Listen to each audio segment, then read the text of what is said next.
down in the wrecking yard. I met my true love down in the wrecking yard.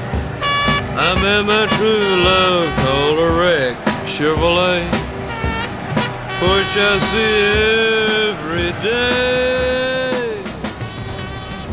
Hi, this is Tony coming to you again from the wrecking yard. I am still holding on to the title of head cheese around here.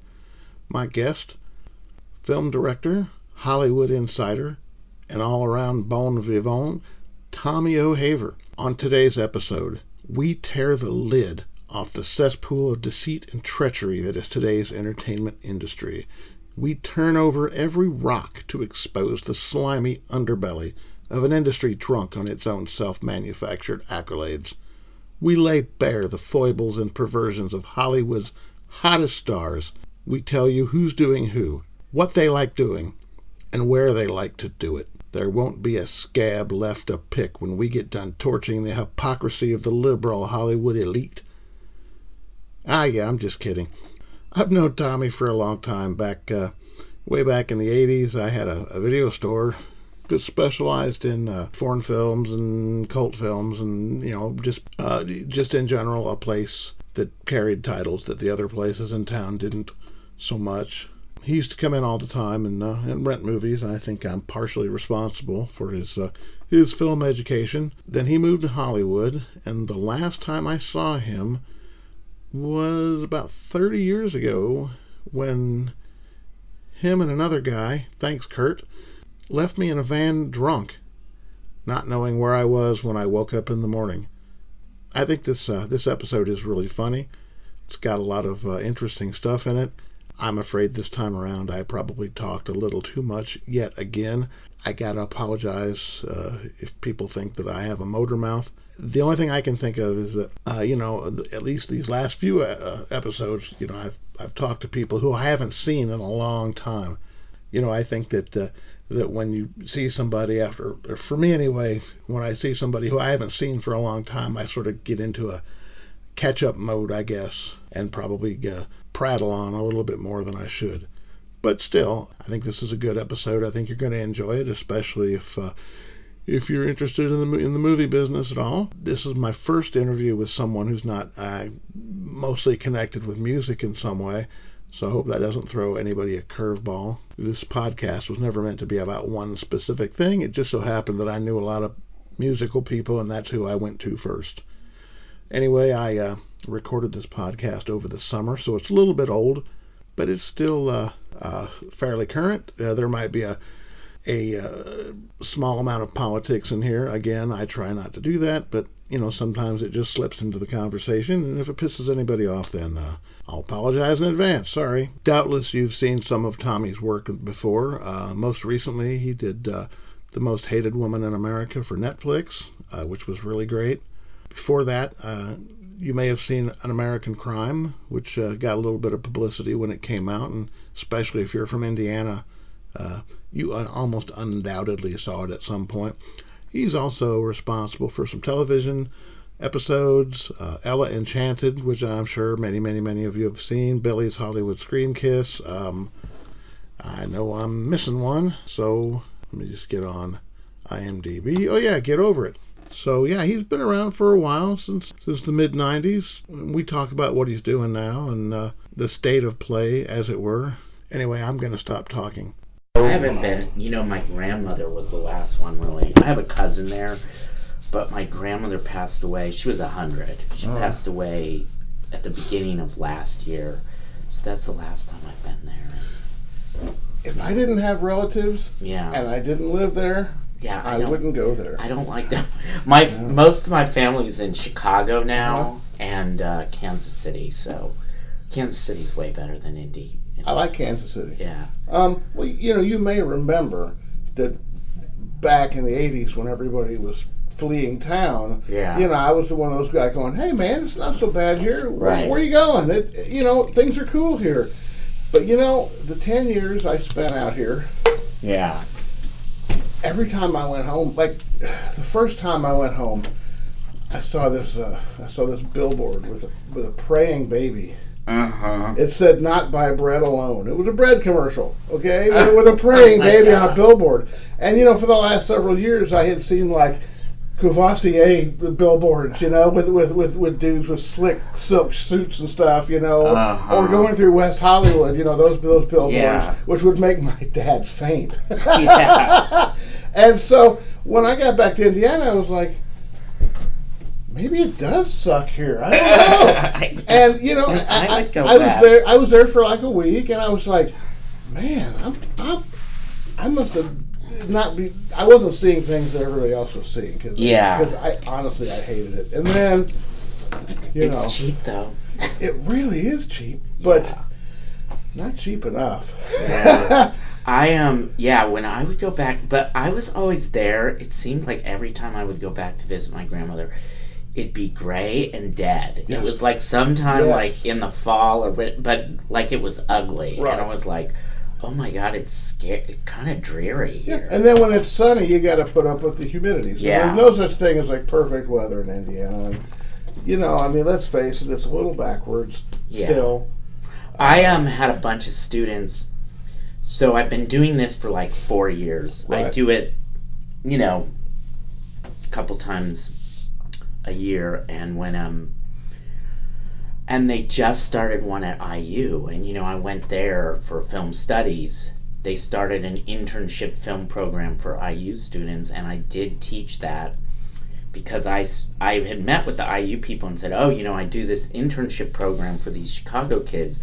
If you're ever doing it for IU, let me know. And sure enough, they did it. And they were great. They were just great students, and really, like, I kind of miss that about the just their great Midwestern work ethic and their just kind of excitement about being here. Well, that's the part about the Midwest that I don't hate. Yeah. Is that for the most part, even if you run into some Trump lover, he's probably going to be nice to you. Yeah, exactly. And if your car breaks down on the side of the road, it's not going to take more than a couple minutes before somebody stops. Pulls over, that happened to me in Kansas City not long ago. If I happen to accidentally leave a box of CDs in the front seat of my car unlocked, chances are pretty good the next morning they're still going to be there. I mean, there's an upside to Indiana, but then the downside is just pull them. They just pull all those upsides. They just pull them down and away, and you're just like, ugh. So, if I didn't have to live there, I wouldn't. Yeah. But, I mean, I don't know how much you know, but like the last year I was here, I got cancer. Oh, you did? I didn't know that. And my car blew up. And I lost my job all in the same week. Oh, wow. Yeah. And so, and then simultaneously at the same time, my stepdad had a really major stroke. You know how they say when you have a stroke, you're supposed to get to the hospital as quick as you can? Yeah. His happened in the middle of the night, so he laid on the floor all night long after he did it, and so he can barely speak and barely walk. Because nobody was there. No. So that happened to my sister's father-in-law recently. So and my mom's got a heart condition. So it was like I just had all these voices out of nowhere just saying, you better get back there. Yeah. I don't know. I don't really believe in karma, but I think karma might have been telling me, hey, you got to get back. And, the minute I can get out of there, I will. Yeah. But the way it is now, I mean, if I'm not there to help my parents, they're going to be out of it. And I still can't afford insurance because I got that cancer. Oh, really? Because of as I was uninsured. Even in Indiana?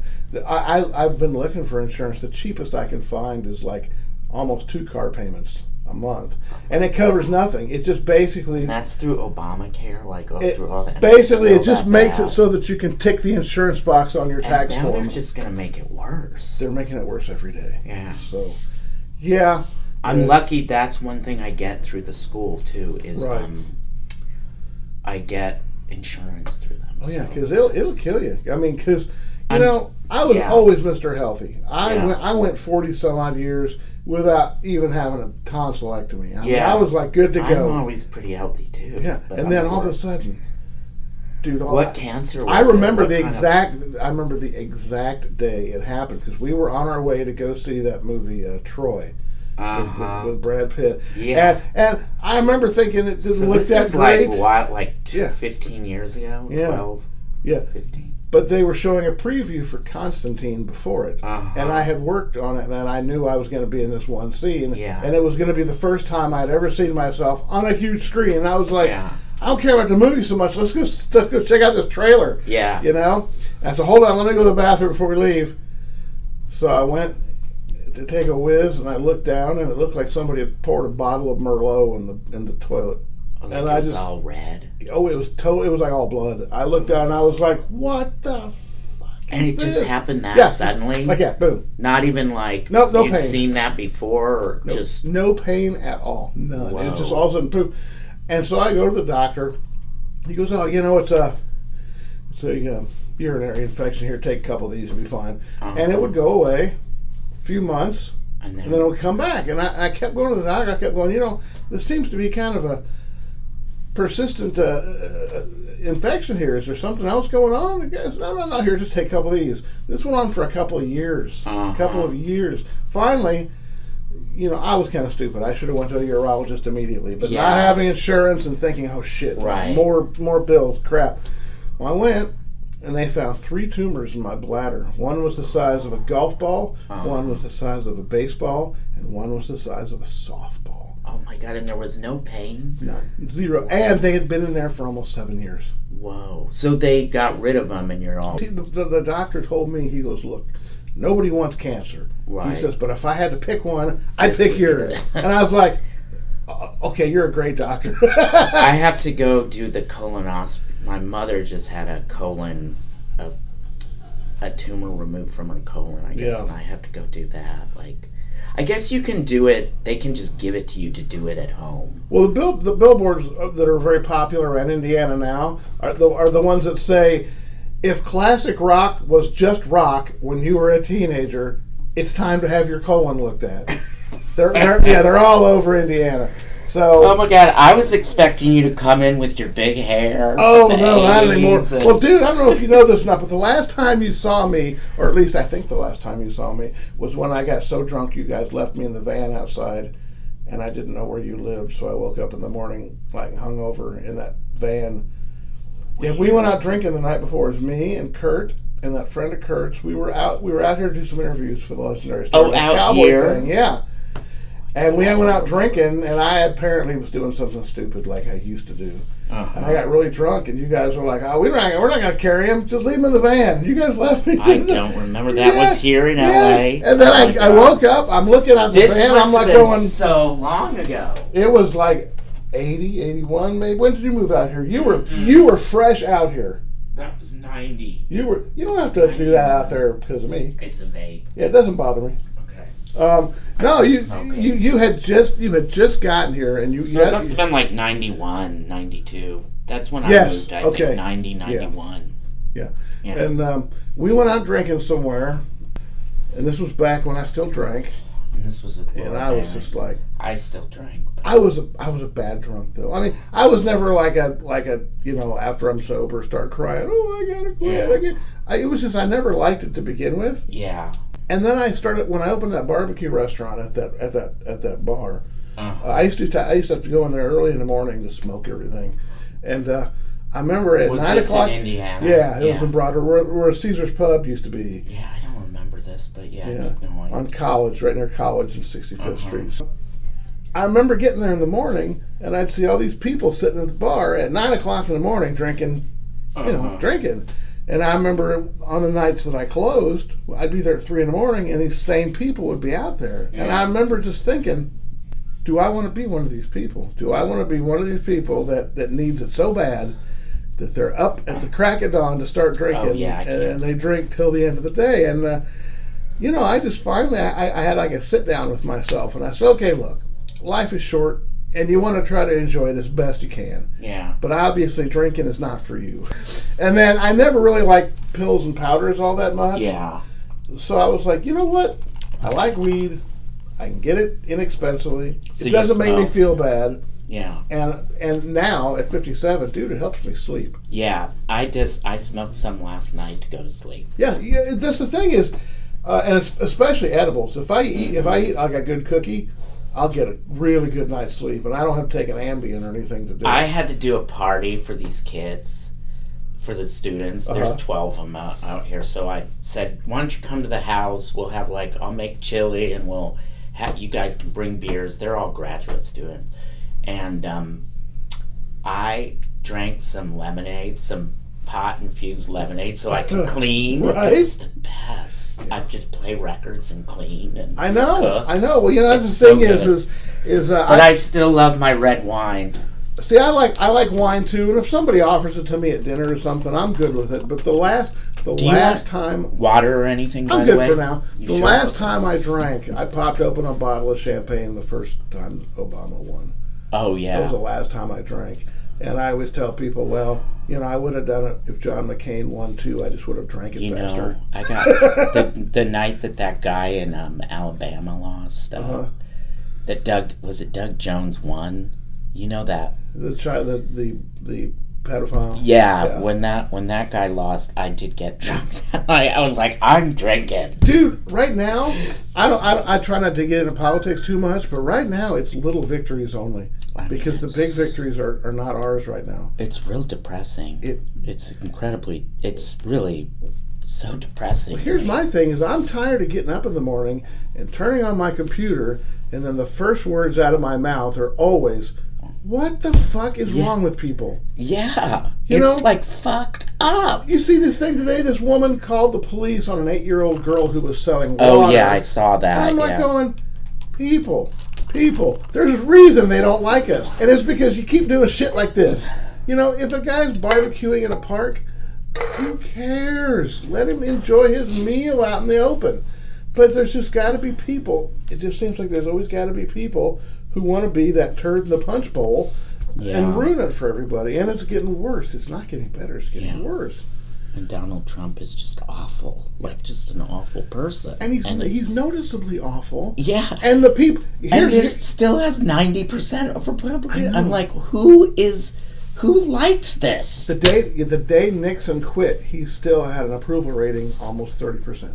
Oh. Yeah. After all of that. Yeah. He's still... So, I don't... You may have noticed, if I post anything political, it's usually because I find it funny. Yeah. I don't get into arguments too much anymore with people. Because I don't either. It wastes my time. It wastes their time. Neither one of us is going to convince each other of anything. Yeah. And if you present somebody the proof, and it is true, they just do that end run around and go like, well, I don't trust that site. It's a liberal site. They've been caught lying in the past, so nothing on there is worth anything. And I just clutch my head. I just don't understand these. My parents are still Republicans, but they didn't even vote for Trump. They were they couldn't bring themselves to do it. Couldn't do it. I told everybody, I said, look, if Trump ran as a Democrat, and Ted Cruz ran as a Republican, you'd vote for Trump. No, I would never vote for Trump for any reason. Because I've hated him. I've hated him always since the 80s. I've hated him. He's an really awful person. But I'd rather have Mike Pence in there. Almost. And some people are like, oh my God, no. But I'm like, at least he's a politician. Well, here's the thing about Mike Pence is Mike Pence is a politician, and he would be able to get these things done. The thing about Trump is it's obvious to me that he's so incompetent and inept. Yeah. He can't actually get anything done. Right. He's only passed one piece of legislation, which was that horrible tax cut. Yeah. He hasn't been able to pass anything else in 2 years, and yet you've got all his people saying well, he's done so much for the African American community. I'm like, okay. They lie so much. I just say, point to me the legislation that he passed that did that. And they go they'll say the tax cut. Yeah. And then, today you see they're borrowing money from Medicare and Social Security. They're doing that today. Yet. That happened today. They're doing it while everyone else is looking at immigration. So, I give the Republicans credit. They know what they're doing. They get your attention with this shiny thing over here. Yeah. And then they pick your pocket while you're looking. Yeah. And they're very good at it. Well, what are we going to talk about? That's enough politics. So let's start at the beginning, okay? Now, I'm just going to pretend like I don't know anything. Okay. And so I'll just ask you some stuff, and that way, folks will know. So, where are you from? I'm from Indianapolis, Indiana. Was born and raised in just outside of Indianapolis. Now, was film something that you were always interested in? Yeah, pretty much. As a kid, I grew up loving the typical stuff. Star Wars and Raiders of the Lost Ark were, my favorite movies as a kid.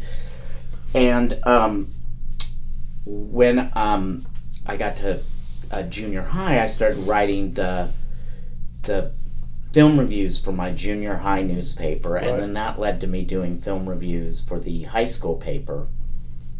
And at the same time, I was just watching a lot of movies and shooting Super 8 films with stop motion Super 8 films with Star Wars figures and stuff like that. See, I knew you at the time, and I never knew any of this stuff. This stuff was this was before I got to college, though. Right.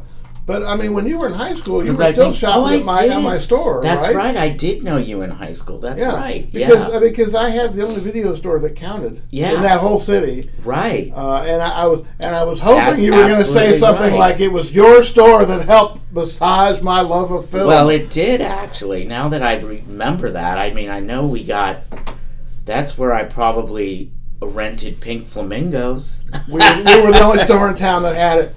And plus, we had his other ones too. Yeah. When The Last Temptation of Christ came out, we were the only store in Indianapolis that carried it. Oh, really? Yeah. So we bought two. It was the only time we ever bought two copies of something. Yeah. Because we were literally the only store in town that carried it. Can you believe that? I remember you guys had all that, and you had all those international films that were kind of like... They were so expensive. Yeah, you weren't supposed to have them even, they were from Europe. And we found some weird stuff, and if I found some stuff from Europe that wasn't the right format, I'd send it up to Chicago and have them reformatted into... Yeah, I remember that. So we had a lot of weird stuff. Yeah. But it was expensive. Back then, if you remember correctly, videotapes were almost $100.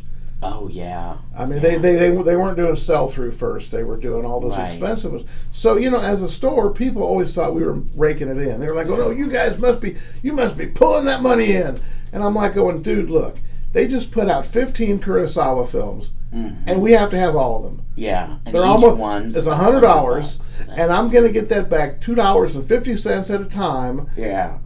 Through the 6 Kurosawa fans we have here in town. Yeah. So, no, I wasn't, and then Criterion, they just kept fucking us. It's like 1 month they're putting out all the Kurosawa. The next month it's it's Ozu time. We're going to have all the, I'm like, oh, no, we still can't pay for those. It got hairy. Me and Todd, you remember Todd, my partner, right? I don't remember him. It's funny because everybody remembers Todd because he was always mean to people and he had a butt fetish and he was always talking about his ass. I don't remember that. He used to be in Bramble Grit with Will. Oh, he was the bass player. I can't. Yeah. Oh, wait. He did all that weird art.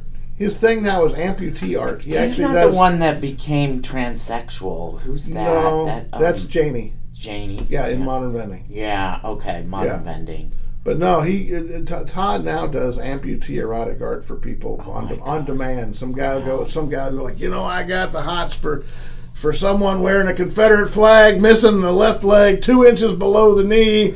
Can you do this for me? And okay. That's a good job. It's not a bad job if it doesn't enter your dreams. Yeah. I have a bad habit, dude, of things in my life enter my dreams. I got a new cat a couple weeks ago, and that cat's been in every dream I've had since then. Oh, really? It's weird. Yeah. And I have really vivid dreams. So you don't want they're like Technicolor in your life. Yeah, my dreams could play at the ArcLight. Yeah. So I was hoping you were going to say something like, I discovered film when I walked into your store, or something like that. Well, that was an important part of it, definitely. I mean, that's where we were renting. What else did I see? I'm sure that's where I saw Evil Dead, the first Evil Dead. I guarantee it. We had Eraserhead. Nobody else had Eraserhead. I think I did see Eraserhead at a movie theater at one point. They did play it. They played it at a midnight film in Greenbrier a couple times, and they did it at that place. I want to say the Emerson, but it was out on the east side. There was a place that for about a year or two were doing double features of foreign films and old films. They'd have 2 Orson Welles films in one night. Yeah. And I used to go there a lot. And this was before the video store. Yeah. I mean, do you remember before video stores? you'd be reading a magazine and you'd see something about a movie and you go, man, I really want to see that movie. Well, shit, it came out 10 years ago, and if it's on TV, it's going to be all censored. How am I going to see this? Right. Well, when I was, HBO had just come out, and that, I remember that HBO, like, you'd see a bunch of weird stuff on there. And nudity on your television. Uh-huh. Oh, that was weird for me. Night Flight was really what. Yeah, Night Flight. I loved back then. It was then. a big deal. Night Flight was awesome. But you had to really like the Residents because they played them every week. Oh, yeah, they played them all the time. But that was, that was a cultural touchstone for me back in those days as well. Because you weren't going to see punk rock or anything on regular TV. We didn't have any of that. No, we didn't, and we didn't even have MTV. I think MTV was out there, but Indiana didn't get it for a couple of years. And then I went down to IU, and then of course there was my whole world of film exploded there because I did critical studies in film, and so. Not only did they have great screenings of contemporary, art films with the Bears Place, or what was that? Yeah, Bears. Is that still around? Was it Mother Bears or just Mother Bears, yeah, and they would play movies and you could go have pizza. Yeah. I saw Blue Velvet there, I remember. Well, Noble Romans, that's how I saw all my Laurel and Hardy movies. Oh, that's right, yeah. In Carmel, you could get a pizza and they just have a Laurel and Hardy on a loop, constantly. And then, so then I thought I went to IU for journalism and film studies, but I wrote a lot there, so. Now, were your parents encouraging? Were they like, this is a great business for you to get into? Or, because, a lot of times when you tell your parents you want to go into the entertainment business, the first thing they do is like, how can we talk him out of this? Right. I don't know if they really I don't think they still quite understand it, but there was a time where when I first moved out here they were really worried about me. But for the most part they were pretty encouraging. They weren't like, well, I also wanted to be like a journalist, which I think they thought was respectable at the time. And then when I moved out here, they were definitely supportive. I'd worked, at a restaurant to save up money over the summer before I moved here. And then I got a job as a production assistant pretty quickly. So, and then that led to working in the mailroom. And then I got into USC, and they thought, well, that's pretty amazing. You're going to grad school for film. So they were pretty supportive. Now, there's still times where they're like, you've got to get out of that business. Because it's still, I had a good run, but it's like, it's still up and down a lot, which is why it's great I can teach now. But well, yeah, unless you're Steven Spielberg, I think it's up and down for everybody. For everybody, yeah. Really, especially nowadays, because it used to be with only 3 channels. Yeah. And movies at the movies only. Yeah. There was a certain amount of actors that you needed. Yeah. And now there's like every show on every channel, half the channels you've never heard of. And there's like lots of jobs for actors, but I can't imagine that they're paying that well, especially for like web series and stuff like that. The web series doesn't. I think the TV shows, I think a lot of it's still covered by the unions, so they're decent. But it's still really hard to break into that, even though there's so much going on. I did a few television directing gigs, but in the last couple of years, it's like the TV people are like, we can't get you a job because we're only hiring women and minorities. Well, it's been a long time coming. So yeah, that's true. Well, here's the funny part is I don't know if I did or not because I didn't know to look for you that day. But I worked on The Loop one day. Oh, you did? Yes. Yeah. And I didn't know that you had worked on that show till I got home and looked it up, and I was like, oh shit, I wonder if he was there because I only was did one episode, right? So I don't know. I don't know if it was the one you read, but here's what they had me do, and you would remember this. Yeah. They had the background outside the window that showed the various planes and stuff on the runways. And stuff. They had me go and stand next to that thing and act like I was polishing one of the airplanes as a giant. Oh, really? Yes, and they had me in the background like polishing the nose cone of one of these planes, and from the distance I look like I'm 30 feet tall, and they just wanted to see if anybody noticed it in the background. I don't think I was okay, there then you for weren't that. there that day. Yeah. So it was weird when I was doing extra work. Yeah. Whenever there was something weird Yeah. to do, somehow they honed in on me. Well, that's that happened to me quite a lot. Did you ever hear about me doing the Onion movie? Okay, I didn't know there was even an Onion movie. There's an Onion movie. Yeah. Okay, so I'd only been doing extra work for like 4 or 5 months, and I got a call from my agency, and they go, "Hey, it says here that you've got a pretty good sense of humor. I think we've got something for you, and you can get your first SAG voucher." Now, I never really cared about being an actor, but I could use the extra money, so I'm like, "Yeah, okay, sure, fine. What is it?" They said, "Well, the Onion is making a movie," and I was like, "I love the Onion. Okay, that's great. Let's do it. It's okay. We got you down for Tuesday. You got a SAG voucher. Blah blah blah blah." And I said, "Okay, great." And they said, "Okay, when you get to the door, just tell them you're the penis victim." The penis victim. Yeah. I was like, "Oh, what's that?" and she goes, "Oh, it's too hard to explain, but you got a good sense of humor. You'll like it. It's funny." I said, "Okay." So I get to the set that day, and I'm one of the only people there. And I walk on, and the first person I see is a production assistant who goes, "You're the penis guy, right?" So, like they knew immediately. Yeah. I'm like, yeah, okay. And she said, "Okay, follow me." And I said, "Okay, by the way, what is it that I'm doing today?" Yeah. She goes, "Oh, it's really funny. You'll like it." So that's just 2 questions now I've asked that I haven't gotten the answer for. Yeah. So I go to the wardrobe lady. The wardrobe lady, she goes, "Oh, what you're wearing is fine." I said, "Really?" I said, "Fine for what I'm doing? What am I doing? Do you know?" Guess what she said? What? "Oh, it's funny. You'll love it. It's really funny." So now I'm getting kind of worried, I mean, I'm like going, what's going on here? So they take me to the back. It's at Paramount.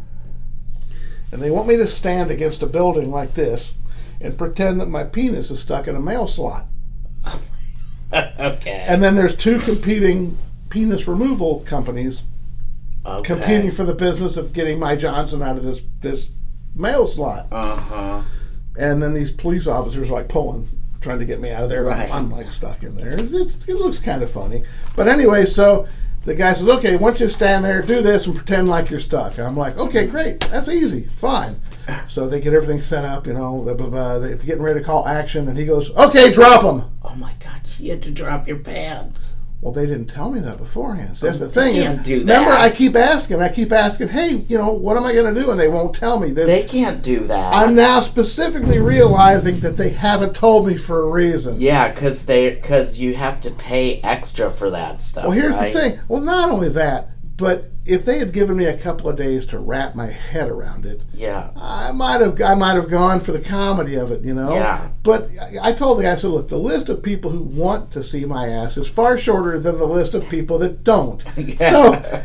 So, and I also told him, I said, "Look, I don't really feel right about you ambushing me like this." I said, if you would have told me 2 days ago, "Hey, we need you to drop your pants, show your butt cheeks," I would have thought about it. I would have said, my mom's seen it before. I don't care. I'll do it. Right. But I felt like I was being taken advantage of. Yeah. So the director says, then this is the corker. The director says, "Oh, don't worry. We'll pay extra money." And I said, "Well, how much extra?" He goes, "Oh, don't worry. You'll love it."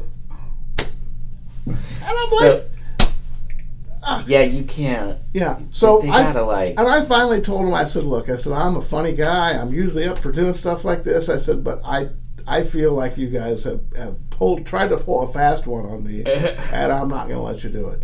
So we compromised, and they let me keep my boxer shorts on. Okay. Luckily, I wore a pair of comical boxers that day. Oh, well, that's so good. It worked out just fine. Yeah. But yeah, I mean, and that was I did background for 10 years, and and that was just the beginning of weird little things that just happened along the way. You know?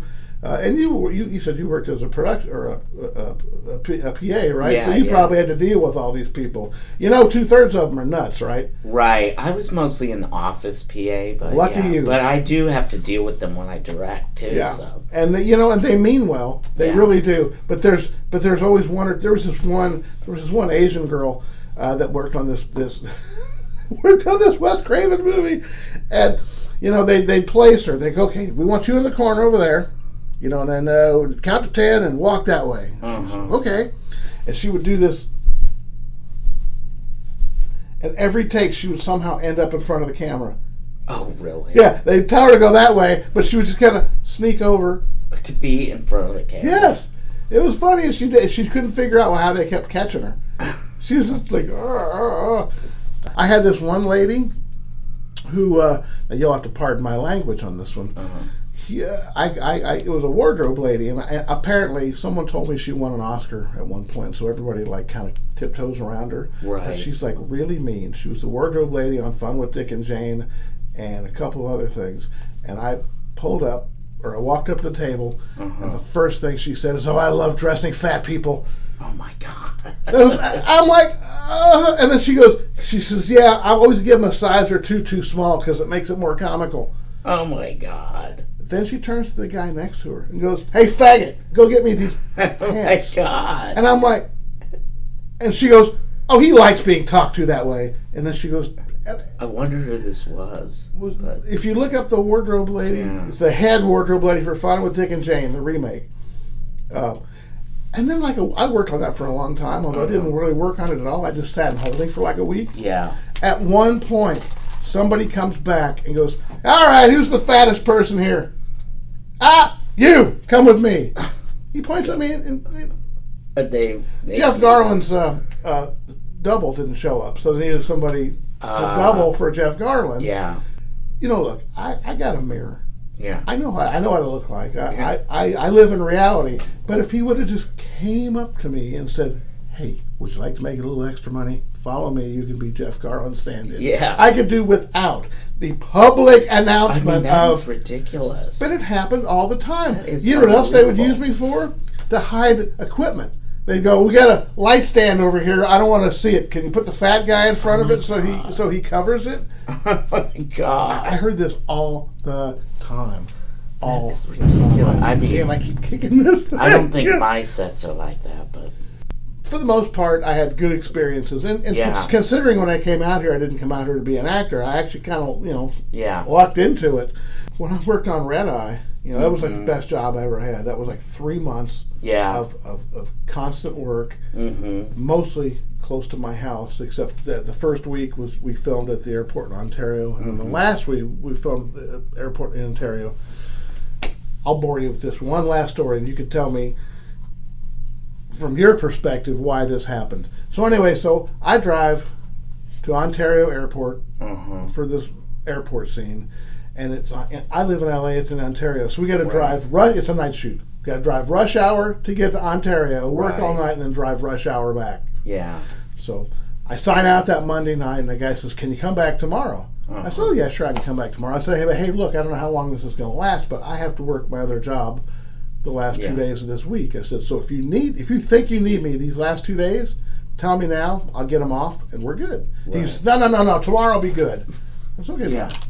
So the next day, I go out there. The day's done. Sign him down. "Can you be back tomorrow?" I said, "Tomorrow's Wednesday." I said, "Yes, I can be back tomorrow." I said, "But do you remember what I told you yesterday? If you need me at the end of the week, you just got to tell me now. I can do it. You just got to tell me now." He says, No. Tomorrow's good." Next day, guess what? He says, "Can you come back tomorrow?" And I said, "No." And he put his pen down. He goes, "What?"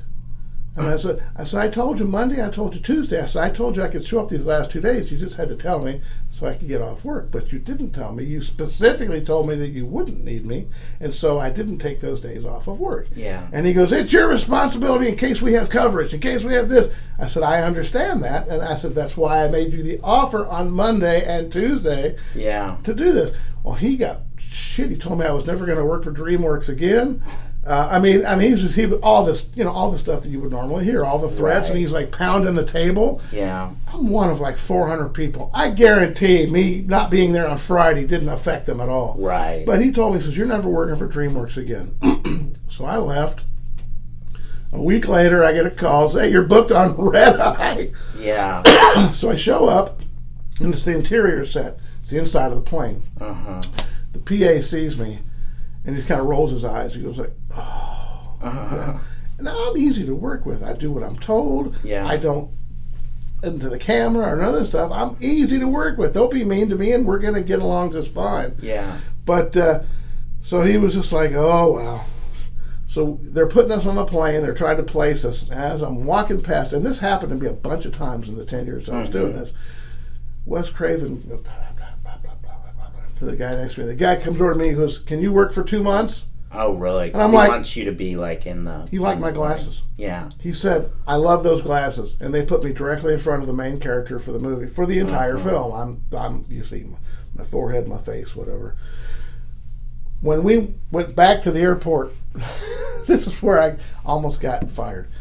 I got banned from a show once, by the way. Oh, you It did? wasn't my fault, but Yeah. I got banned from a Navy NCIS for rolling up the shirts on a sleeve Oh, so that. underneath my suit.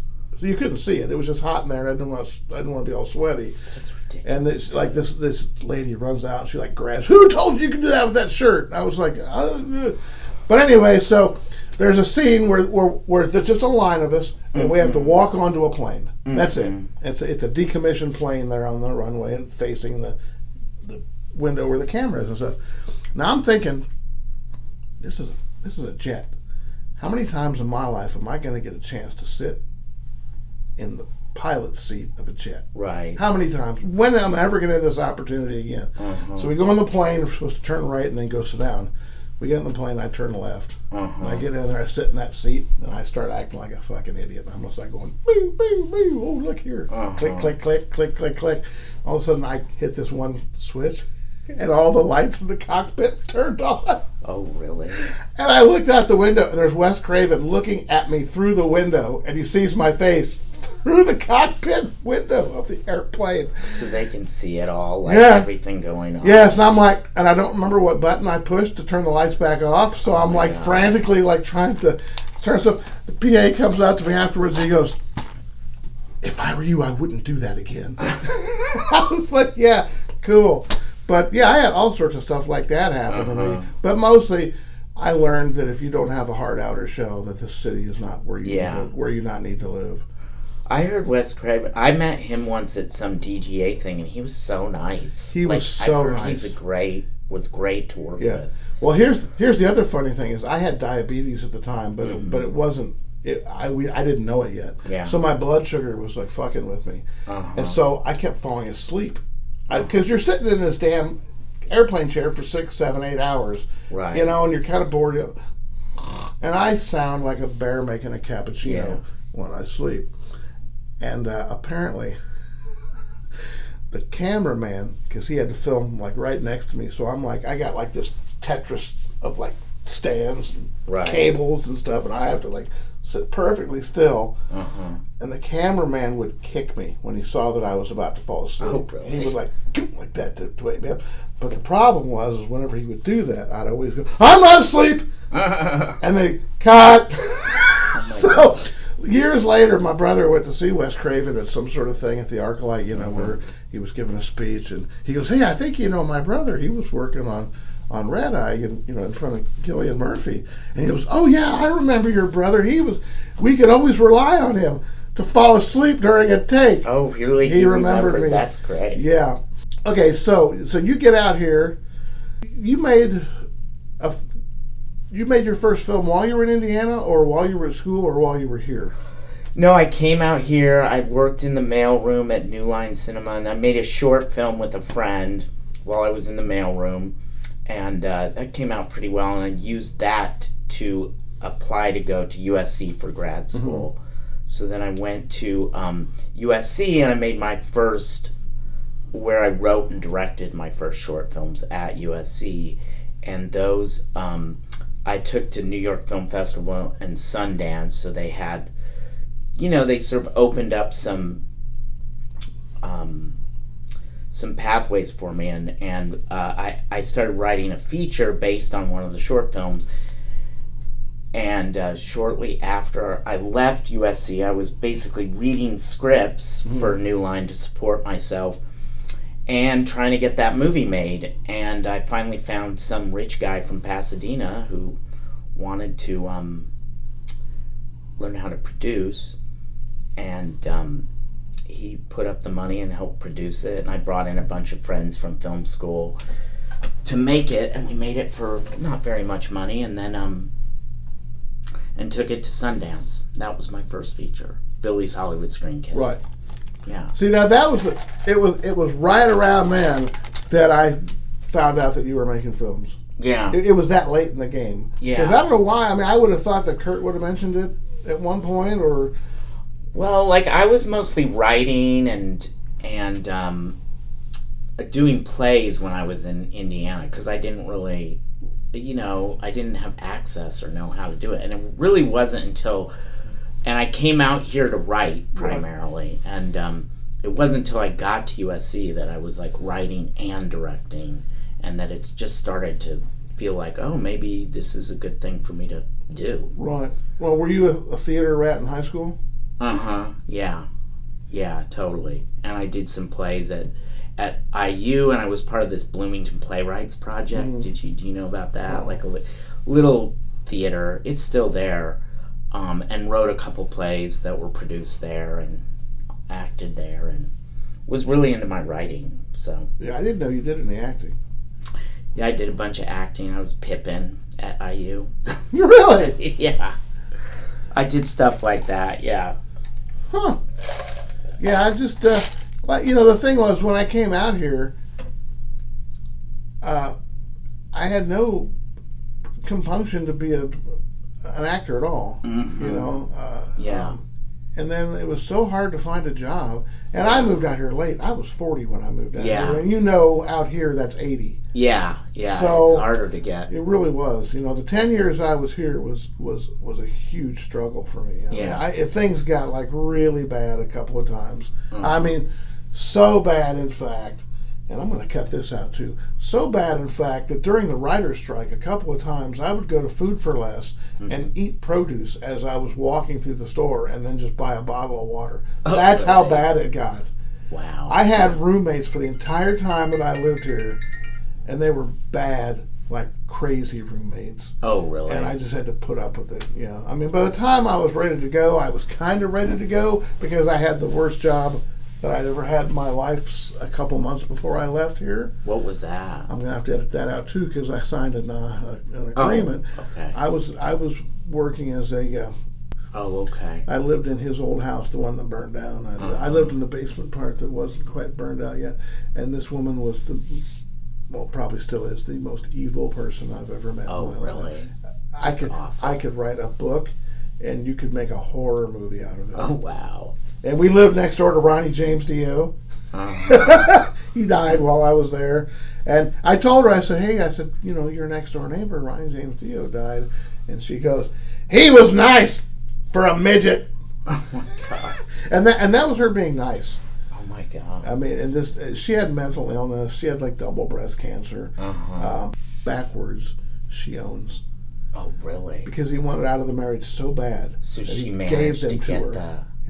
the rights. Yeah, I'd sit there, and a fax would come through, and it'd say, this is the NBA and we'd like to use next week for the NBA Finals, blah blah blah. Yeah. I'd take it back to her room. She'd go, oh, more money. She'd sign it, and I'd fax it back to him. Next thing you know, you'd be here. And So she had money from the bad guy. Well, she lost her house because she spent so much money. Dude, she was addicted to the Home Shopping Network. And so she would order so much stuff that sometimes 2 UPS trucks would show up at the house, and they would both be full. Oh, my God. And all she bought was like bed shams, pillowcases, and sheets and stuff. And then she would just tell us, take them all upstairs. And there was this giant guest room. It was a huge guest room. I mean, it was as big as most houses that I've lived in. And we used to call it Bed Bath and Beyond North because it was just filled with half full to the ceiling, just piles and piles of sheets and shams and pillowcases, and she would just keep ordering them and ordering them and ordering them. And then every once in a while I'd get a call at like 3 a.m. She'd go, get up here, it's an emergency, get up here. And I'd run up, and she'd go, is my room spinning? Oh my God. Yeah, it was, and it just kept getting worse and worse and worse. I lasted longer than any of her other employees. I lasted almost a year. The next closest one to me was only like 4 months. People just didn't last there.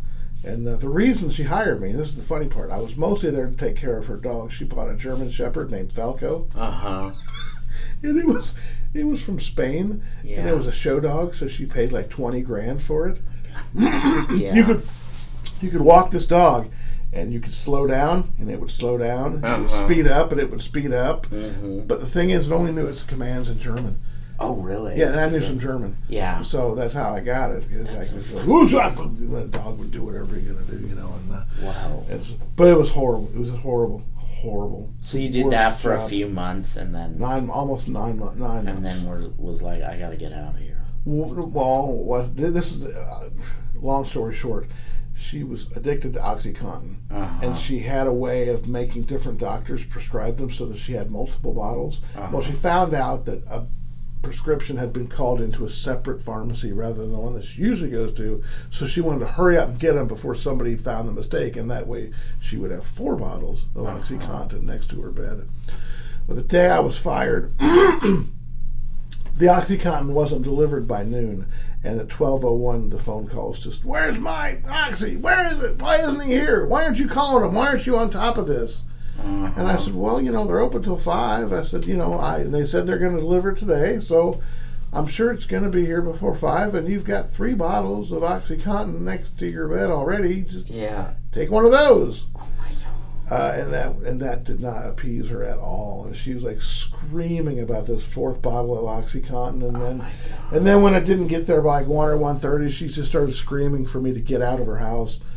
And I said, "Okay, look," I said, "it's Friday, so if I leave the house, you have no one here to cook for you, and no one here to walk the dogs. Oh, you and used no to one here to cook feel." For her too? I did, and I also was her bartender because she would get on these kicks where she would want to drink a certain drink for like a month, and we'd make them real strong, hoping that she'd fall asleep. Yeah. Because the less she talked, the better. Yeah. And I said, "Okay, I'm gonna be gone. Yeah. I'm gonna be gone. Get out of my house." I'm like, "Okay." Then as I'm leaving, she's like, "Where's my lunch?" My God. Yeah. It was. So were there other people working there too? Yes, but they were all basically sycophants who had learned that if they put up with a certain amount, I got paid really well. Yeah. For that 9 months that I worked for her, I took home $1,000 a week. So it's good money for her, but every week you're just miserable and you feel like you want to kill yourself. And I'm peeing blood at the time, and every week I thought I'd get out, and every week I'd go, if I stick it out for one more week, that's another $1,000. Yeah. And you just keep doing that. You keep telling yourself that it's okay, that you can get through it, that you can persevere. Yeah. But no, when you have someone who is constantly cruel to you, I don't care if you're 8 years old or 80, it leaves marks. Yeah. It really does. And I'm glad I'm out of there. Yeah. Or I was glad at the time. Yeah, definitely. Yeah. Yeah.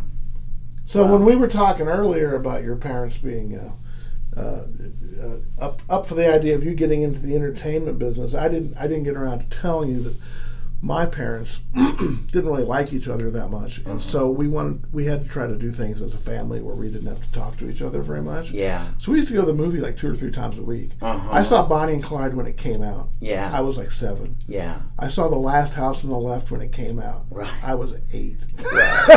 That's pretty cool. It was cool at the time, but I was very confused. I was like, why are they being mean to these girls? I don't understand that, and as I got older, I realized that maybe it wasn't the best thing for me to see.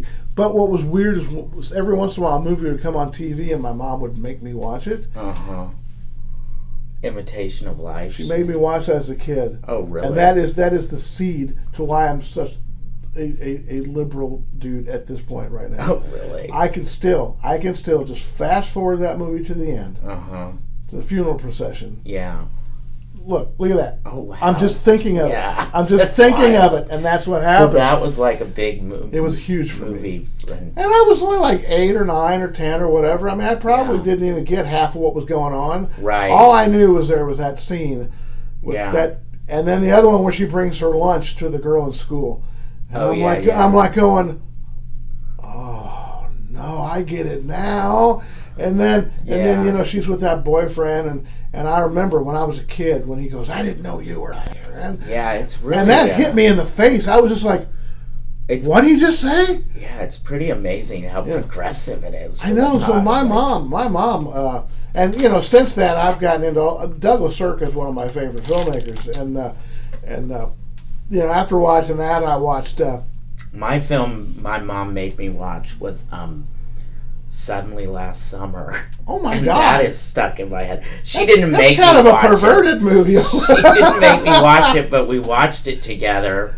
I don't think she'd seen it before, and that led, like, I was like, what is going on here? And it wasn't until, but I was fascinated by that film, and it wasn't until years later that I understood what it was all about. Yeah. But that left a definite mark on me in a similar way. Yeah. But yeah, and what was the one with Rock Hudson where he's like a playboy and he becomes an eye surgeon? Magnificent Obsession. That's it. Yes. That one kind of gets me too. That one's good, and my writing partner has a great poster of that. Really good. In fact, we were just looking at posters because she got a French like full, you know, one of those huge ones of Obsession Magnifique, I think it says, or something, but it's beautiful. And then I was like, how much did you pay for that? And she's like, I think I had to pay $600. And I'm like, really? And then I was on looking at them on eBay, and there were some decent ones that weren't quite as expensive.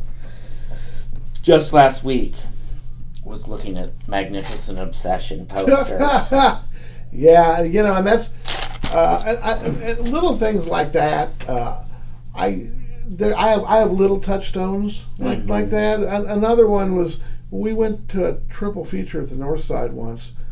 He was The Gruesome Twosome, The Undertaker and His Pals, and Night of the Living Dead. And this was when Night of the Living Dead came out. Like that's pretty amazing that they let you see that stuff. Oh, they didn't let me. It was like they were too cheap to hire a babysitter. Look, my dad a couple of times offered to put me and my brother in the trunk to save money. Oh yeah. Going in, and my mom would just go, "We're not putting our kids in the trunk." But so anyway, so I watched the first one was The Undertaker and His Pals. It was kind of funny, and it was kind of gory, and I'm a kid, and I'm like going, oh, that's pretty funny.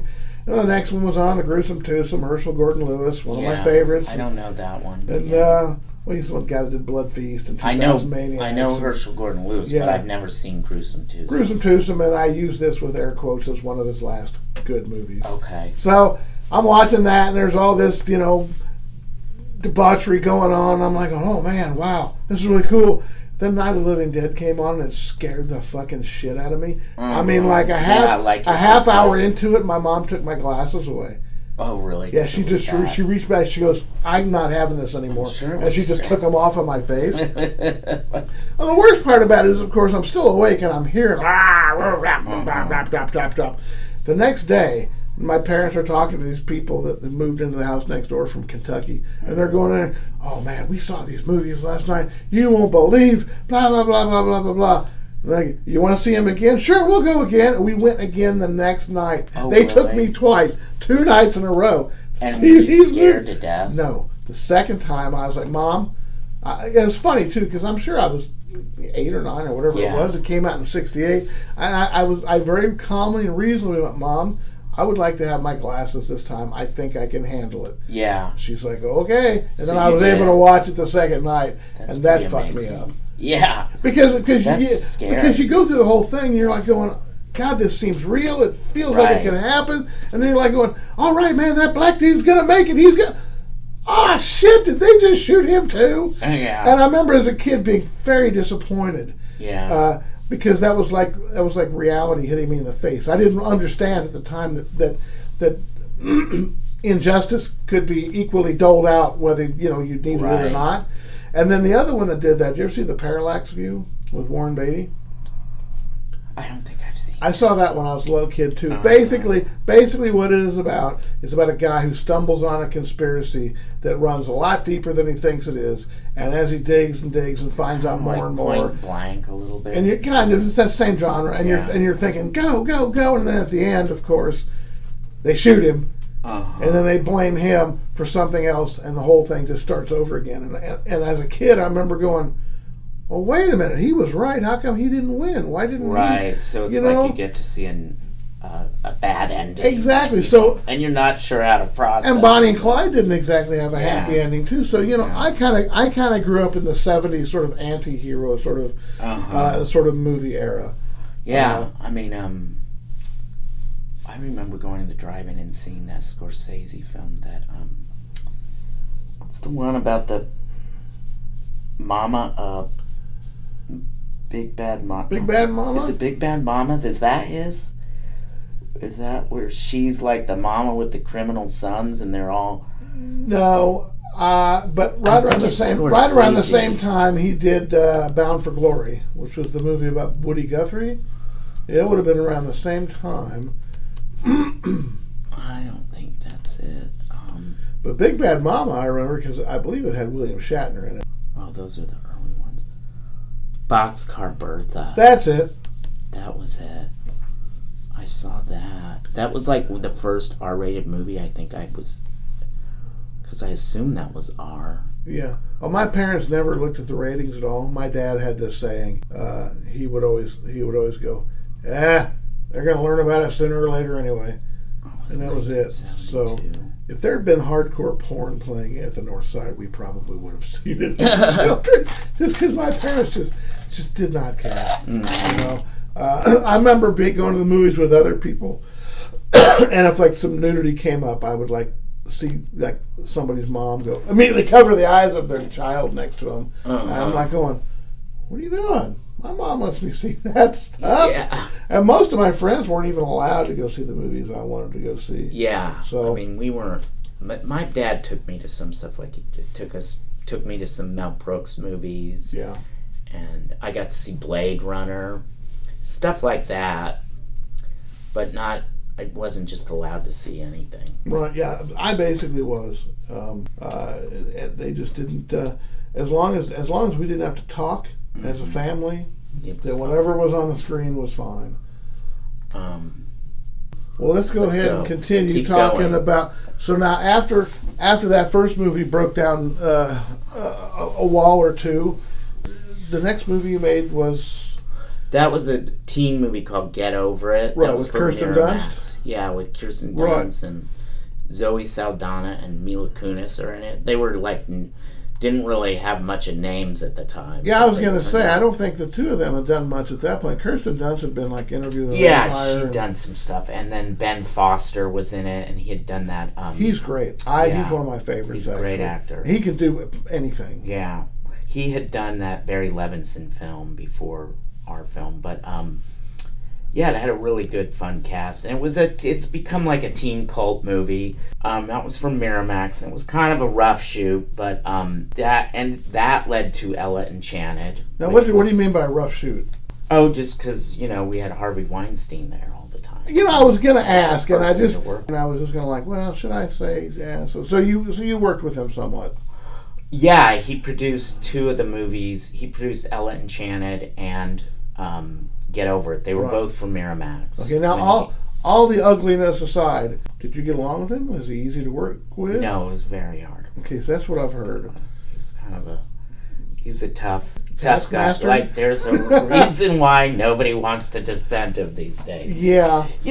There were some moments where, I just tried to be friendly with him and not, try to sweet talk him. And to be honest, on Ella Enchanted, because we were in Ireland, for the most part, he left us alone on that. But this movie in Toronto, The Get Over It, he was just there a lot and was real, screaming at everybody. And yeah, it was not easy, but it did lead to Ella, and that shoot went a lot better. And it was a lot more fun because we were just kind of all just doing our own thing in Ireland. In Ireland? Yeah. Yeah, well, that'd be fun anyway. Well, that movie has gotten kind of a cult following. Yeah, that's at this point. A lot of it's on Disney Channel all the time. So all the kids I see it all the time. Yeah. And I have an age-inappropriate crush on Anne Hathaway. Yeah. So whenever I walk past the TV, I'm always like, oh, there she is again. Yeah, a lot of people. But she's great too. I mean, even even age-inappropriate crush aside. Yeah, I think she's a great actress. She really is good. And, she just seems, I don't know, this could be me just applying this, but she seems like very motherly. Like if you were having a bad day, that she would like sit you down on a couch for 10 minutes, and then when you're done, you'd feel better. Yeah. That's what she puts off. Yeah, she's a very sweet person. No, she's great. And I was going to continue this conversation, as you have worked with a lot of really good, particularly female actors. Yeah. Catherine Keener is about as good as it gets. Yep, she was great to work with, and Ellen Page, both were excellent. And then on this last one, I was going to bring that up. Melissa Leo was awesome. She is in everything. I mean, I used to be a big Homicide fan. That was like that, in my view, that was the beginning of modern television. Yeah. And she was so good in that. And then what was that? Was it White River? Frozen. Yeah, Frozen River. Excellent. God, after that, and then, oh God, The Fighter. Yes, yeah. Watching that movie, I was like, Oscar. Yeah. Just give it to her. Yeah, when I saw her in The Fighter, that's when I thought, oh, she would make a great Madeleine Murray O'Hare. Yeah. And and she did. She's got that personality. She can just turn that on. She seems like she'd be a pretty cool person to hang out with. She's very cool. Yeah. Yeah. She's one of my very, very favorites. Yeah, she's a great actress. I mean, well, look, I understand, Matt. That my favorite scene in that movie is when she's like laying in the bed with her son, and it's been a while since I've seen it, but she goes, "Did you call me a cunt?"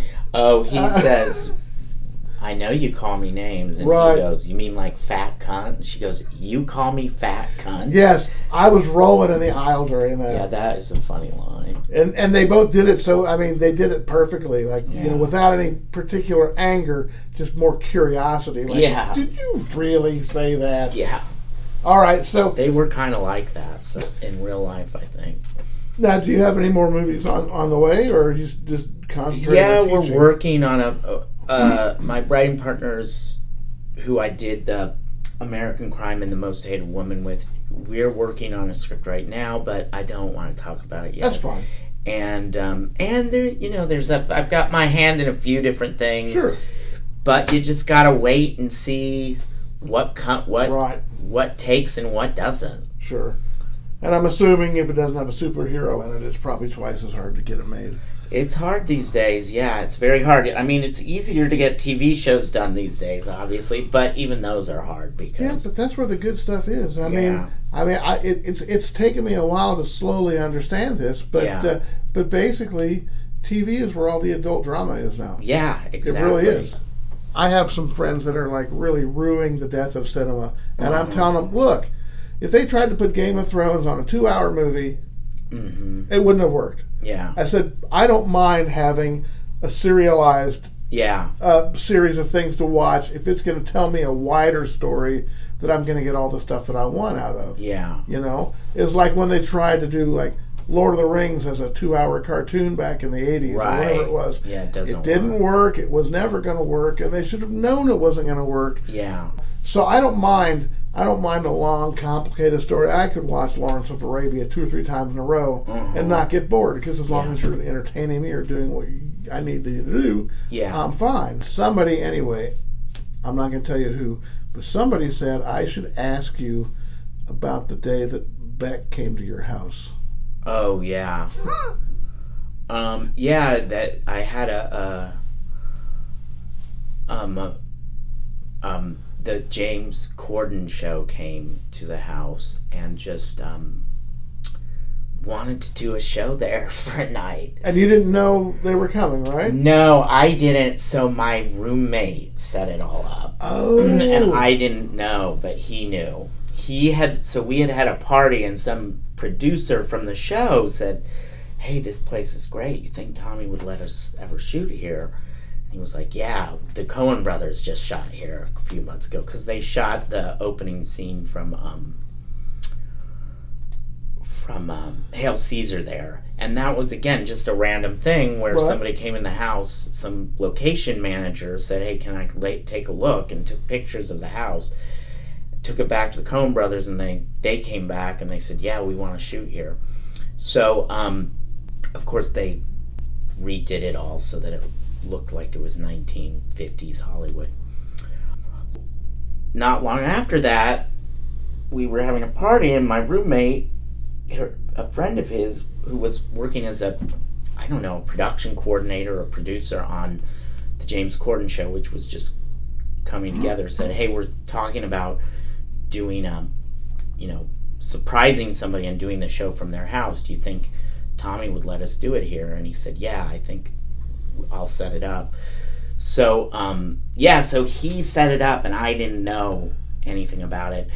And Beck, who's one of my favorite performers, or who I've seen many times live, shows up and plays in the dining room. Incredible. And so when you answered the door, you had no idea who was going to be on the other side of it? No, not really. I knew, I was told there was some special thing going on, and I wasn't exactly sure what it was, but I was told I had to be there, and I was trying to figure out what was going on. So basically they shot them coming in the first night, and then the second night they set everything up during the day and then brought in the guests. And so after the first night, I remembered that my roommate had said, oh, I was playing a Beck album, and he goes, oh, do you like Beck? And I said, yeah. And he goes, oh, I never knew that.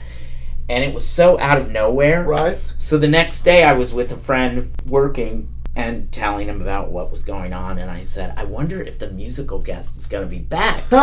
Because Luke had this bizarre aside like a couple weeks ago, and I just for some reason I thought it was very weird, and sure enough it was Beck. Yeah. That would have been amazing. Yeah, it was cool. It was fun. Is it on YouTube? I think so, yeah. Not him playing. I don't think the song's on there, but everything else is. I'll have to look it up. You probably saw just, I guess, a day or two ago, he did something similar with Paul McCartney. Did you see that? Oh, they did didn't they do their carpool karaoke? But he took him to a bar. Oh, he did, and they just showed up. Well, no, what they did was James Corden went in the bar. And there was like maybe 20 people there, and he goes, here, I always wanted to be a bartender. Let me try this. And he's doing some glasses and stuff. He tells some woman to go play something on the jukebox.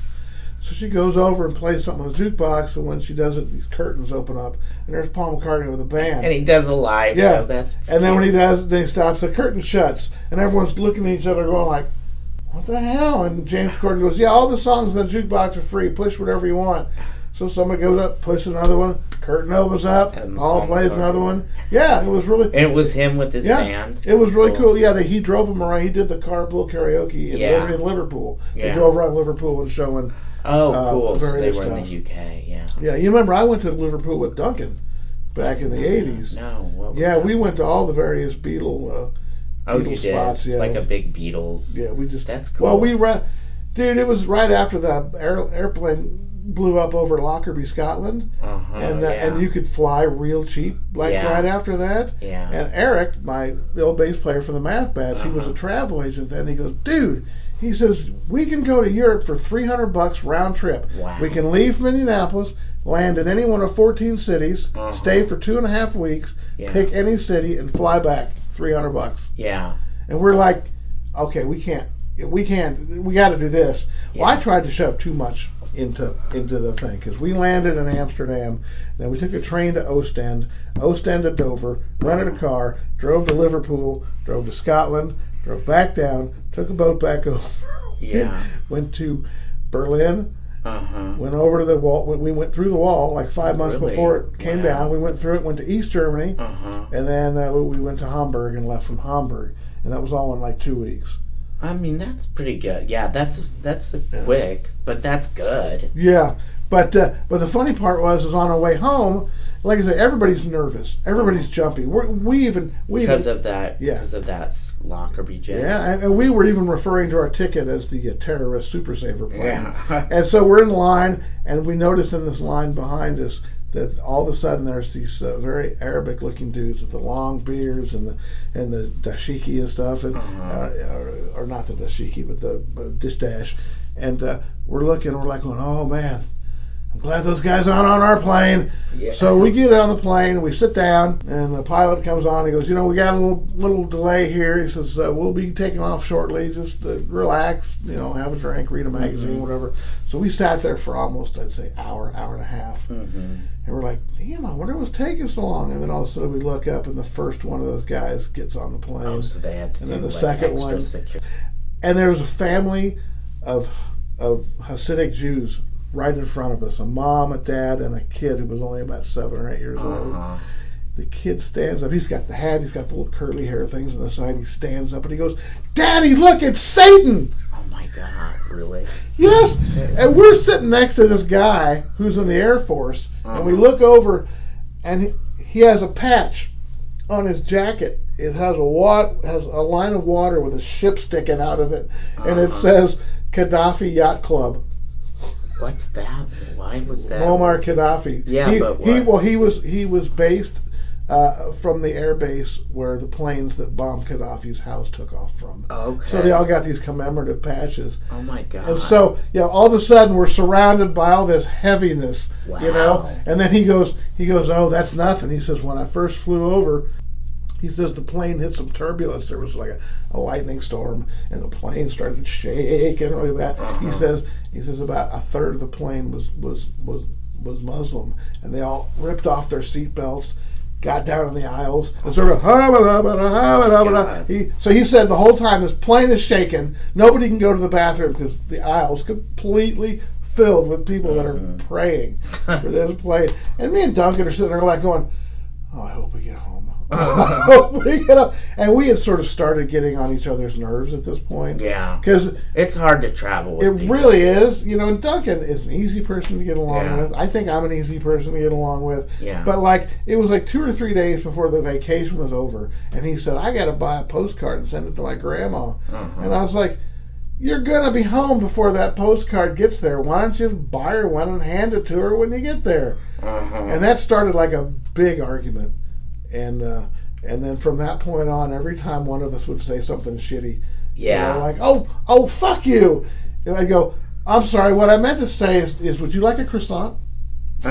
So it was like that for the last 3 days. Yeah, that, it is hard to find good people to travel with. Oh, it is. I had a girlfriend once that I flew to New York for the CMJ festival during a hurricane, and by the end of the weekend, we had gone to the airline and asked for separate seats. Really? It was that bad? It was that bad. Because she knew which buttons to push, but the biggest one was smoking. I've always hated smoking. Yeah. And oddly enough, my bladder cancer. The doctor said the number one cause of bladder cancer is cigarettes, and I was really? I don't smoke. And then he goes, did you ever hang out in a lot of smoky places? So really, that could cause patio. That. First thing that popped into my head, the patio. Yeah. Remember how smoky that place used to be? You have to hang your clothes outside when you get home. They're still allowed to smoke inside in Indianapolis? In some places. Yeah. Some places have the grandfather clause. Okay. But I don't think in Indianapolis proper, there's a couple bars in Carmel where you can still smoke And believe me, the smokers gravitate to those places. Yeah. They really do, because there are people, who when they get up in the morning, a cigarette and a cup of coffee is what they need. Yeah. For some people when they drink. Yeah, they need the cigarette's got to be part of it. Yeah. My mom was like that. So. Okay. What else? So we're gonna get back to the movie thing a little bit. So when you were making American Crime, okay, now you grew up in Indianapolis. I mean, Gertrude Banishevsky was the closest we had to a boogeyman. I remember my mom would say, hey, if you're not good, Gertrude Banishevsky is going to get you or whatever. Yeah. And growing up as a kid and hearing that story, I mean, it was horrible. It freaked the kid out just hearing about it. I ended up, going to that house. Oh, yeah. I think we all did at some point. We all looked it up and went to look at it.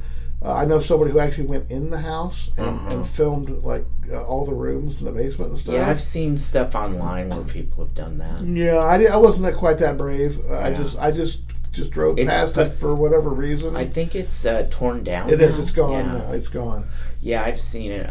I've been there. But when I was in high school is when she came up for parole, and that's when I first heard the story because it was all over the Indianapolis Star, and I was like, oh my God, this is unbelievable. Yeah, well, we grew up with it because, and you know, the weird thing was for it being such a major crime, which it was in Indiana, there was almost no information to be found about it. There was one book, The Basement by Kate Millett. And then there was another one. It was out of print. You couldn't get it. And then there was another one that's called like American. It was called the Indiana Torture Slayings. That's right. That was John. God, I can't remember his name. I think he was the prosecutor or something, wasn't he? No, he was the court reporter for the Star. Right. And he wrote a book on it. And other than that, there wasn't a whole lot of like concrete evidence.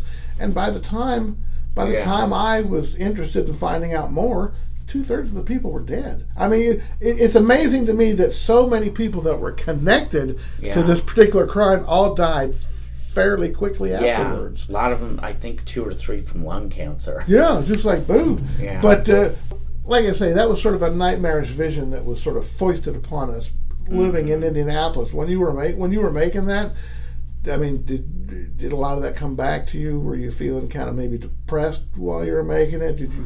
It was a rough making it. Yeah, we had to be immersed in it, but it was it was kind of a rough shoot. But we did it all in L.A. So we did that. We used downtown L.A. to double for Indianapolis. I was going to ask. Which it looks pretty good, actually. Yeah, it does. But now here's the thing, and I tell people this is sort of a pretty good example of the power of movies. Now I know the story. Yeah. Going into the movie, right? I already knew it. Yeah. I knew what was going on. 2/3 of the way when the dream sequence comes up, you know, where she's like trying to escape and she's running towards the car, you know, and you know, trying to get away. Yeah. Like I say, I know what happened, but I'm sitting there watching it, going, go. Get out of there. Right. Go. Get in that car. Go. That's what we want. And I think that's where the magic happens, is you know what you're watching is not true, and you may already know what happens. Yeah, and yet a lot of people didn't, but even the people that did know what happened thought, wait a minute, does she get out of here? Yeah, did I read it wrong? Yeah. You know? Or and I just thought that was a nice touch. Yeah. You know. It was to give her some, you know, something, I don't know. It some was air to give to breathe. Her characters, something to hope for at least. Yeah, because you know the thing is, and I've probably done more, more thinking about it than the average person should, because I was fairly obsessed with it when I first found out about it. Yeah. You know, it all ties in with those I don't remember the name of it, but the experiments with the guy. The Milgram experiments where they hooked him up to a shot. He says, okay, if the guy gives the wrong answer, shock him. You know, and you know, these people were just like they were just going along with it, even though this person in the other room screaming bloody murder. And what I didn't get as a child, was how so many people in the neighborhood could be involved in what was going on. Yeah. And somehow word doesn't leak outside that circle to anybody who would be willing to help. I know, and it's when I first read about it was when we were in high school studying The Lord of the Flies. Uh-huh. So of course, you know, you're presented with this fictional story that, is this what human nature is really like? And we have that debate in class. And then I read this story and I'm like, well, yeah, that is that is what human nature is really like, because it was very very Lord of the Flies. And I'm pretty sure of all the various characters, the only one still alive now is one of the daughters, right? Or did she? Actually, or her sister? Is her sister still alive? Jenny's dead. The father is still. What's his name? Their father is still alive. As far as I know, he was alive when we made the film. He was living in like the desert. Paula, I think, is still alive. Paula's the oldest daughter of Gertrude. She's still alive. I think there's a couple kids. There might still be a couple kids still alive. I know Ricky's dead. Ricky was the guy that branded her for Gertrude. Right. He died of lung cancer. Gertrude died of lung cancer. Yeah, I don't know. I'd have to look it all up. But there are like 2 or 3 people still alive. Right. Well, most of them are dead. The last I heard, I think, was that her daughter was found teaching school in Iowa or something. Or Paula, yeah. Well, Gertrude was living when she moved to Iowa. Gertrude was living next door to her. Okay. Yeah, 'cause I remember when they let her out. It caused kind of a shitstorm. Yeah. You know, 'cause there were a lot of people that didn't feel that she deserved parole. Yeah. Yeah. So it's amazing she did get it, but I do think clearly when all of that was happening, I mean, she was mentally unwell and on all kinds of medicines and just was not. So, you know, maybe once she got cleaned up from that, she had some guilt. Who knows? Right. And realized what she did something wrong. But I think prison probably also provides clarity to a certain extent. Yeah. And all the kids were really just following her lead, doing what she told her. Yeah. She told them to do. And that's exactly what I was thinking. You know, about those shock experiments is 1, 2, 3 maybe, but she had like almost the whole neighborhood in on it. Oh yeah. And nobody's like going home for dinner. Hey, guess who we tortured today, Mom? Right. It's like nobody. It was there was a code of silence that seemed to hold very strong there. There were a couple minor incidents where I do think one of the girls mentioned it, but they thought the parents thought she was making it up. But for the most part, yeah, nobody. And back then, it would have sounded made up. Yeah, I mean, totally. In 1964, 65, around there, if you heard something wild, I mean, the most wild thing I used to hear was about the couple making out and they drive away and the killer's hook is hanging on the doorknob. Yeah, stuff like that. Right. But this was like real, and it was horrible, and it was it happened in the middle of somewhere where nothing like that ever happened. Right, exactly. And I mean, I think it really brought, like, the idea of child abuse became pretty major. Was when this came out, I remember looking at the research, and everybody started, like Time Magazine and all these things started to bring up what is child abuse, and that was definitely integral in that. Yeah, I think so too. All right, let's. You keep looking at your watch. So I know. I'm waiting. See, Irene's coming. I think she should be here any minute now. All right. Well, let's finish off with some of. You say you're teaching kids nowadays? I'm teaching some, yeah. Are you happy with what you're seeing? Are the kids coming up with... Yeah, they're basically... I'm not having to teach them that much. They come out here and they do internships. Right. And I bring in guest speakers to sort of introduce them to LA and the whole business. So now this is the first time I'm actually doing a little director's workshop with 12 students. And so that'll be interesting to see how creative they get and how they use LA to their creative benefit. But it's a lot of fun. Are any of them insisting on filming their film with their phone? No, but I'm saying you're totally allowed to do that. I don't, as long as I'm all about letting them, do whatever they want creatively. Yeah, because I've noticed, because I've even done a couple of short films with my phone with some folks that I've talked to, and I know that there were a couple of entries. I believe it was in Sundance last year that were actually filmed. With Tangerine iPhones. Tangerine, that film. It's like 5 years ago. That was shot on an iPhone, and then the most recent one was that Steven Soderbergh film. Not Logan Lucky, was it? No, it's the one about the woman going insane.